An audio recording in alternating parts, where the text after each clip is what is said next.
우리가 일하고 살아가는 치열한 산업 현장의 안전을 위해 온갖 정보를 검색해 알려드리는 조우종의 폭풍 검색. 안녕하세요. 서치맨 조우종입니다.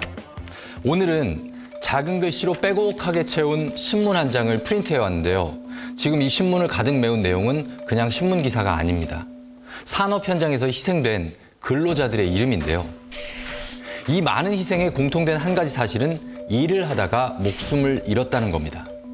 이러한 사고를 예방하는 데 조금이나마 도움이 되고자 오늘도 역시 폭풍 검색을 통해 다양한 사고 사례와 그에 따른 예방 대책을 알려드리겠습니다. 조우종의 폭풍 검색, 지금 출발합니다. 이번 시간에 다룰 주제는 바로 가연물이 있는 장소에서의 화재 위험 작업인데요. 가연물이란 불에 타기 쉬운 성질을 가진 물질을 말하죠. 이러한 물질이 있는 장소에서의 화재 위험 작업. 아무리 작은 붓이라도 큰 화재 사고로 이어질 수 있기 때문에 더욱 안전에 만전을 기해야겠죠. 지금 국가화재정보시스템 자료에 따르면 최근 5년간 공사장에서 용접불티에 의한 화재만도 1,823건이 발생했고요. 인명피해가 무려 288명이라고 하니까 그야말로 조심 또 조심해야겠습니다. 오늘 살펴볼 내용은 살짝 어려울 수 있지만 서치맨 조우종이 최대한 쉽게 한번 풀어내보도록 하겠습니다. 자, 앞서 말씀드린 것처럼 가연성 물질은 쉽게 말해서 잘 타는 물질이죠. 그렇죠. 댓글에서 이렇게 말씀 주신 것처럼 불에 잘 타는 물질, 예를 들어서 합성섬유나 합성수지 같은, 맞아요. 여러 물질이 가연물에 해당합니다. 그 외에도 이름만 들어도 불이 잘 붙을 것 같은 인화성 액체나 건설 현장에서 주로 많이 쓰는 단열재 아시죠? 단열재도 가연물입니다. 단열재는 열이 빠져나가거나 들어오지 않도록 차단하는 자재죠. 건물을 지을 때 필수적으로 사용되기 때문에 건설 현장 화재 사고에서 빼놓을 수 없는 주범. 그래서 특별히 조심해야 할 대표적 가연물로 손꼽힙니다. 그렇다면 화재 위험 작업은 어떤 작업을 말하는 건지, 그에 따른 화재 발생 원인은 무엇인지 궁금한데요. 네, 먼저 용접 맞고요. 이어서 말씀해 주신 이 금속을 가열해 절단하는 작업, 용어가 생각 안 난다고요? 용단 작업입니다. 용단 작업도 화재 위험 작업에 속하죠. 그리고 연삭 숫돌이라고 하는 단단하고 둥근 숫돌을 사용해서 건식으로 갈아내는 연마 작업도 화재 위험 작업 맞습니다. 이러한 화재 위험 작업 시에 발생하는 화재의 주요 원인, 가연물이 있는 곳에서 부주의하게 화기를 사용하거나 불티가 날아가서 가연물에 닿는 것을 막는 불티 비산 방지 조치 같은 기본적인 화재 예방 조치를 실시하지 않은 경우가 있고요. 또 화재 감시자를 배치해야 하는 작업임에도 배치하지 않았거나 화기를 사용하는 현장의 감독을 소홀히 하는 등 관리가 미흡해서 발생하는 경우도 있습니다. 자, 그럼 지금부터 본격적으로 건설 현장에서 주로 이뤄지는 용접이나 용단 작업으로 인한 화재의 위험성과 그에 따른 화재 예방 안전 대책을 알려드리겠습니다. 용접이나 용단 작업이 금속을 가열해 접합하거나 절단하는 작업인 만큼 1,600도씨 이상의 매우 뜨거운 수천 개의 불티가 발생하게 되는데요. 이때 발생한 불티가 날아가 근처에 있는 가연물과 만나면 화재가 발생할 수 있습니다. 특히 용접, 용단 작업에서 발생한 불티가 현장에 있던 단열재와 만나면 쥐도 새도 모르게 화재를 일으킬 수 있어 더 위험한데요.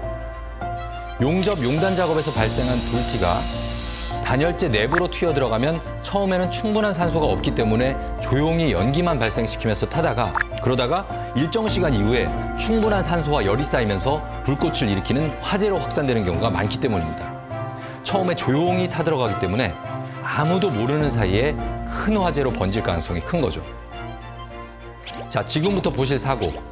바로 용접 불티가 단열재 내부로 옮겨 붙으면서 발생한 화재입니다.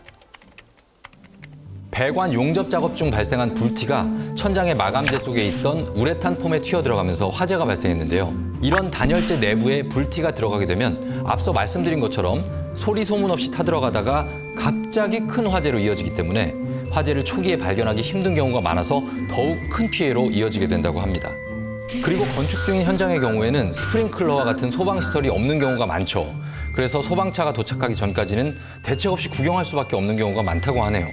정말 안타까운 일입니다. 이런 화재 사고 예방을 위해서는 불티가 튀지 않도록 불티 비산 방지 덮개를 설치하는 게 가장 중요하고요.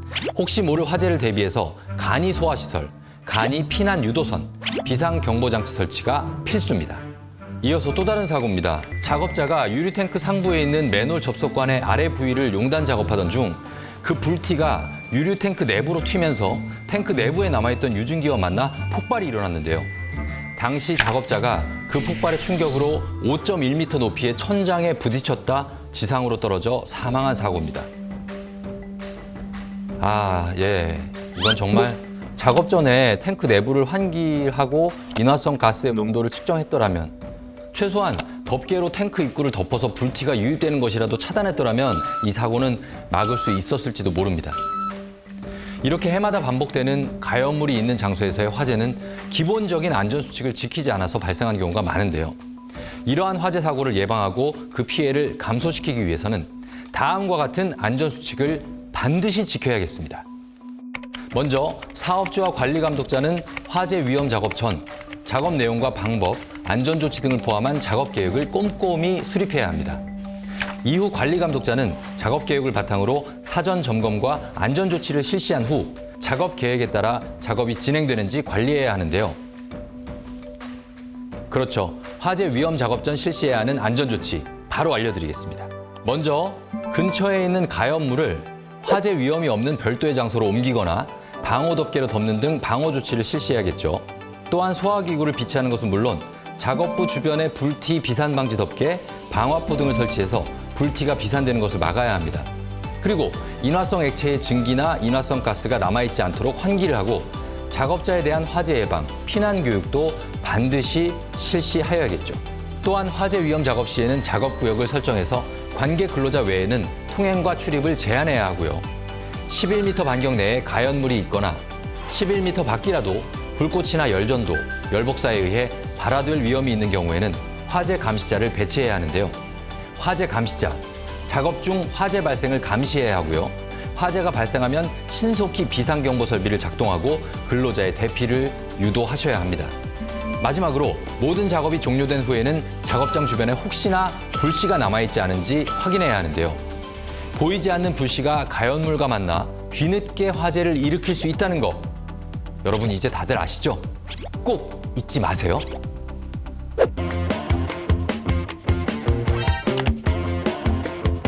순식간에 타올라 수많은 근로자의 목숨을 단숨에 앗아가버리는 화재 사고. 작업 전 사전 점검 및 안전조치, 작업 시 안전수칙 준수, 작업 종료 후에도 남은 불씨를 확인 또 확인 반드시 명심해야 하겠습니다. 대한민국의 안전사고가 모두 없어지는 그날까지 서치맨 조우종의 폭풍 검색은 계속 이어집니다.